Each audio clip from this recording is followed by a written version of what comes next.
Hello everyone, this is me Bholanath Ganguly. আশা করছি সকলে ভালো আছো, সুস্থ আছো। তো এখন যে ভিডিও ক্লিপটা তোমরা দেখতে পাচ্ছ, এটা ছিল আমার ব্যাঙ্গালোরের ন্যাশনাল কম্পিটিশনের কম্প্যারিজন রাউন্ডের ভিডিও, যেখানে দেখতে পাচ্ছ আমার সাথে অনেক অ্যাথলেটরা যারা পোজিং করছে। এটা কম্প্যারিজন রাউন্ড ছিল, সেই ভিডিওর ক্লিপটাই তোমাদের সঙ্গে শেয়ার করছি। মেনলি এই ভিডিও ক্লিপটা শেয়ার করার একটাই কারণ, যে বা যারা নিজেকে প্রিপেয়ার করছো for body building or men's physique or other game, মানে ক্লাসিক ফিজিক, তাদের ক্ষেত্রে এটাই বলবো যে শুধু একটা ডিভিশন বা একটা কম্পিটিশান কিন্তু খেলার জন্য নিজেকে প্রিপেয়ার করো না। যারা ন্যাচারালি কম্পিট করছো, যারা ইনহ্যান্স, তাদের ক্ষেত্রেও আমি বলতে চাই, শুধু ন্যাচারাল বলে যে বলবো সেটা নয়।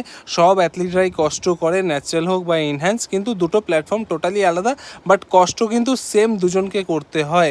ওয়ার্কআউট থেকে শুরু করে হার্ডওয়ার্ক, ওয়ার্কআউটের থেকে বাইরে যেটা হয় ডায়েট, সব কিছুতেই কিন্তু একটা অ্যাথলেটকে পুরোপুরি আর কি নিজের পুরোপুরি 100%টা দিতে হয়। সেই ক্ষেত্রে আমি সকল অ্যাথলেটদের বলবো, বা সকল যারা জিমে ফিটনেস ফ্রিক আছো তাদের বলবো, যদি এরকম মাইন্ডসেট থাকে যে তোমরা কম্পিট করবে বডি বিল্ডিংয়ে, সেই ক্ষেত্রে কিন্তু শুধু একটা গেমে পার্টিসিপেট করো না, 3-4টে গেম পার্টিসিপেট করো একবারে।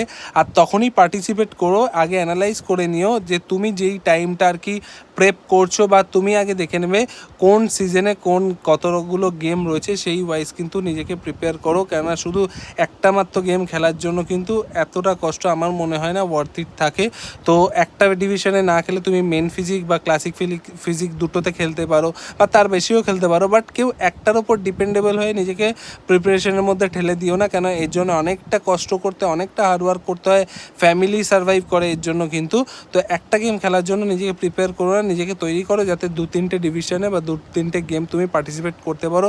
এতে তোমার অনেক টাকার প্রয়োজন হয়, অনেকটা হার্ডওয়ার্ক করতে হয়, অনেক কিছু স্যাক্রিফাইস করতে হয়, তারপর গিয়ে হয়তো তুমি নিজেকে রিপ্রেজেন্ট করতে পারো স্টেজের মধ্যে, এতদিনের কষ্টটাকে তুলে ধরতে পারো। তাই জন্য বারবার তোমাদের একটা কথাই বলতে চাই, ভেবে চিন্তে কিন্তু খেলো, ভেবে চিন্তে নিজেকে তৈরি করো।